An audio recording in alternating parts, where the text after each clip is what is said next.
নমস্কার বন্ধুরা, আমি প্রিয়াঙ্কা রান্নাঘরে আপনাদের সকলকে স্বাগত। সবার প্রথমে আপনাদের কাছে আমি হাত জোড় করে ক্ষমা চেয়ে নেব এতদিন ধরে ভিডিও আপলোড না করার জন্য। আমি বাড়ি মেরামতের জন্যে কিছুদিন ধরে ভিডিও আপলোড করতে পারিনি আর যথাসময়ে আপনাদের কাছে দেখাতে পারিনি। এবার থেকে আমি ঠিক সময়ে ভিডিও আপলোড করে আপনাদের কাছে দেখাবো। আর আজকে রেসিপি শেয়ার করব আপনাদের কাছে মূলো পিঠের রেসিপি। এই শীতকালের পিঠের রেসিপি খেতে ভীষণই ভালো লাগে। আপনারা প্রথম থেকে শেষ পর্যন্ত ভিডিওটা দেখবেন, লাইক শেয়ার কমেন্ট করবেন, আর নতুন বন্ধুরা অবশ্যই চ্যানেলটিকে সাবস্ক্রাইব করে আমার পাশে থাকবেন। আর চটপট দেরি না করে দেখে নেব রেসিপিটি বানাতে আমি কি কি উপকরণ দেব।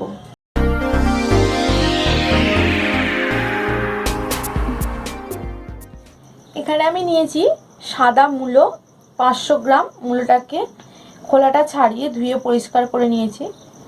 সেদ্ধ চালের গুঁড়ি 200 গ্রাম, ময়দা 50 গ্রাম, সরিষার তেল অল্প, চিনি 200 গ্রাম, স্বাদ মতো লবণ। তো সবার প্রথমে আমি মূলোটাকে গ্রেট করে নেব। এরকম ধরনের গ্রেটার দিয়ে মূলোটাকে কুড়ে নেব।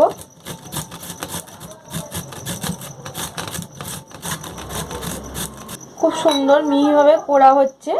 পুরো মূলোটাকেই আমি এইভাবে কুড়ে নেব। সাদা মূলো খুবই নরম হয় আর ভীষণই তাড়াতাড়ি কোড়া হয়ে যায়, আর সেদ্ধও খুব ভালো হয়। তাই এই সাদা মূলোর পিঠের রেসিপি ভীষণ ভালো হয়।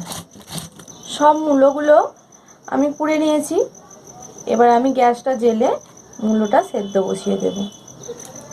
কড়াইটা গরম বসিয়ে দিয়েছি, কড়াইটা গরম হয়ে গেছে।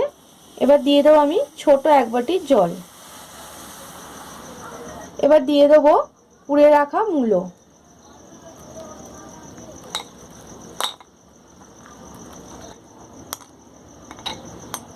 দিয়ে দেবো মূলোর পরিমাণ মতো লবণ। আমি লবণটা একেবারে দিয়ে দেবো। ময়দা গুঁড়ি দিয়ে আমি মূলোটা মাখবো। ভালো করে মিশিয়ে নেব লবণটা মূলোর সাথে। এবার আমি মিডিয়াম আঁচে রেখে চাপা দিয়ে 5 মিনিট ধরে মূলোটা সেদ্ধ করে নেব। ঢাকাটা খুলে দেখে নেব মূলোটা সেদ্ধ হয়ে গেছে।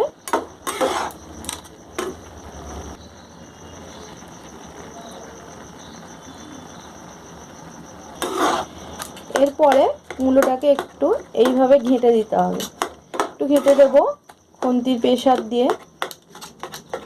এরপরে দিয়ে দেবো চিনি। আমি এখানে 250 গ্রাম চিনি ব্যবহার করলাম। আপনারা কম কিংবা বেশি চাইলে দিতে পারেন।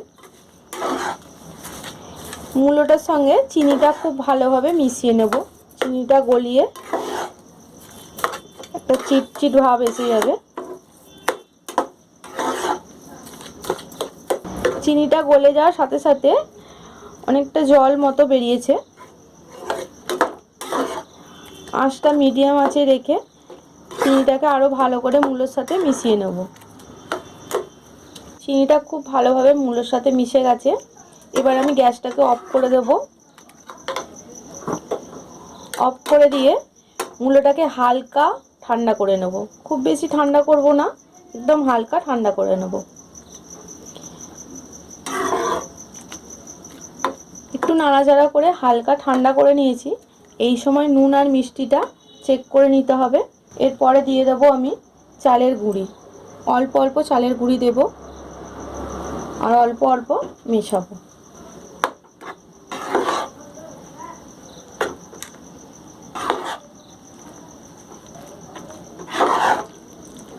অল্প ময়দা দেব।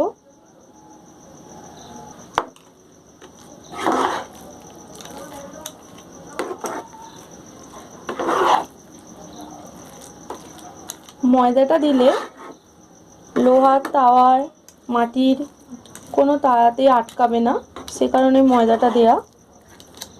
আপনারা যে কোনো চাটুতেই করতে পারবেন খুব সহজেই, ছিঁড়ে যাওয়ারও ভয় থাকে না।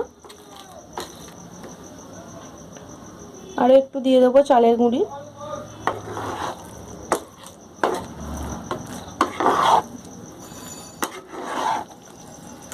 খুন্তি করে ভালো করে মিশিয়ে নিয়েছি। এবার আমি একটু হাত দিয়ে এটা মেখে নেব।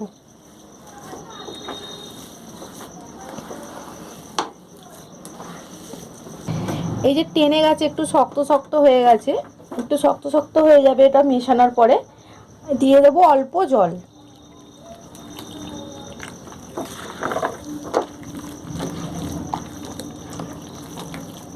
অল্প জল দিয়ে একটু কাদা কাদা করে মেখে নেব। একটু কাদা কাদা করে মেখে নিলে তাহলে চাটুর মধ্যে সহজেই শেপটা আনা যাবে। তাই অল্প করে একটু জল দিয়ে একটু কাদা কাদা করে নেবেন। আমার মাখাটা একেবারে তৈরি হয়ে গেছে। এরপর আমি একটু চাপা দিয়ে দেবো, দিয়ে তাওয়াটা বসিয়ে দেব। তাওয়াটা গরম বসিয়ে দিয়েছি, গ্যাসের আঁচটা কমিয়ে দিয়েছি, তাওয়াটা গরম হয়ে গেছে। এরপরে দিয়ে দেবো সরিষার তেল।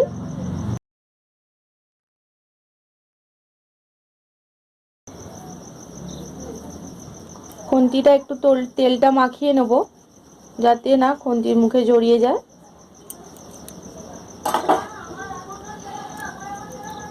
সকলের কাছে তো ব্রাশ থাকে না, তার জন্য আমি মূলোর মুখটা কেটে নিয়েছি, নিয়ে তেলটা ভালো করে চারিদিকে লাগিয়ে দেবো। তাওয়াটা খুব ভালো করে গরম করে নিয়েছি। এবার এখান থেকে আমি অল্প অল্প করে নেব।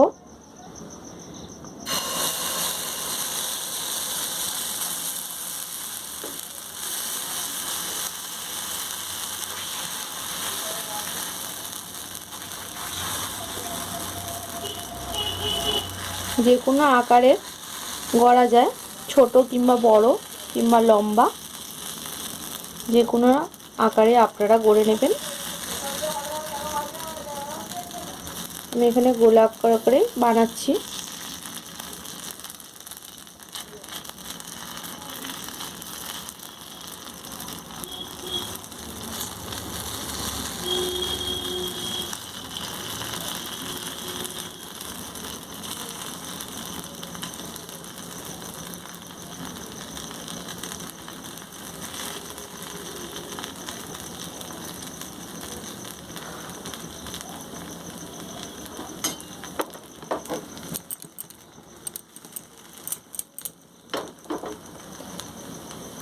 একদিকটা হতে দেব, একদিকটা হয়ে গেলে তারপরে উল্টে দেব। খুব সহজেই উঠে যাবে, ভেঙে চলে যাওয়ার কোনো ভয় নেই।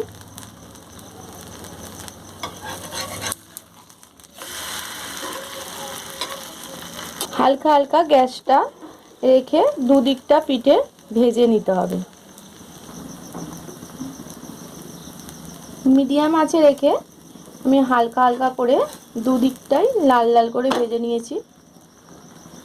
দেখুন খুব সুন্দর,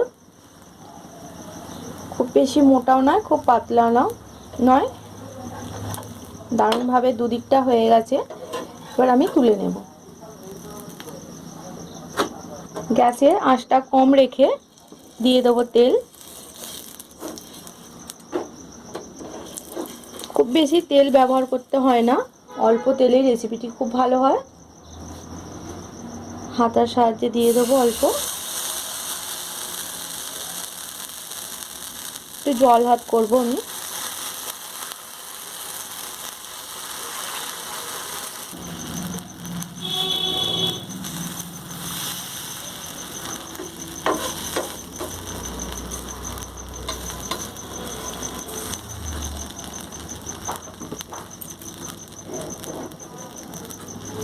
এইভাবে হালকা হালকা ভাবে টেনে টেনে বানানো যায়।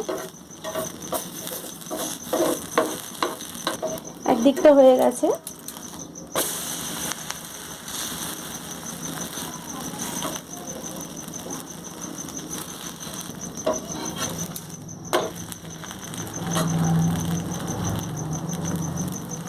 সব পিঠেগুলো আমার তৈরি হয়ে গেছে। এবার আপনাদের কাছে পরিবেশন করে দেখাবো। এবার গ্যাসটা অফ করে দেব।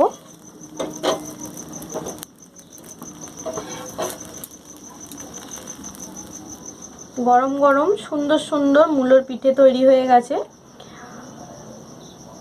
খুবই নরম এবং খেতে খুবই সুন্দর।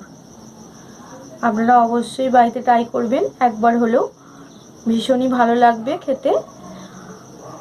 শীতে সকালে কিংবা সন্ধ্যায় কিংবা রাত্রে যখনই মন চাইবেন তখনই চটপট বানিয়ে নেবেন। খুবই তাড়াতাড়ি বানানো হয়ে যায়, কোনো ঝামেলা ছাড়াই। খুব সহজেই আপনাদের কাছে মূলো পিঠের রেসিপি শেয়ার করলাম। আপনারা অবশ্যই প্রত্যেকে কমেন্টে জানাবেন রেসিপিটি কেমন লাগলো, আর লাইক শেয়ার কমেন্ট করবেন সকলেই। আর নতুন বন্ধুরা চ্যানেলটিকে সাবস্ক্রাইব করে আমার পাশে থাকবেন। আজ এই পর্যন্তই, ফিরে আসবো আবার নতুন কোনো রেসিপি নিয়ে। সুস্থ থাকবেন, ভালো থাকবেন।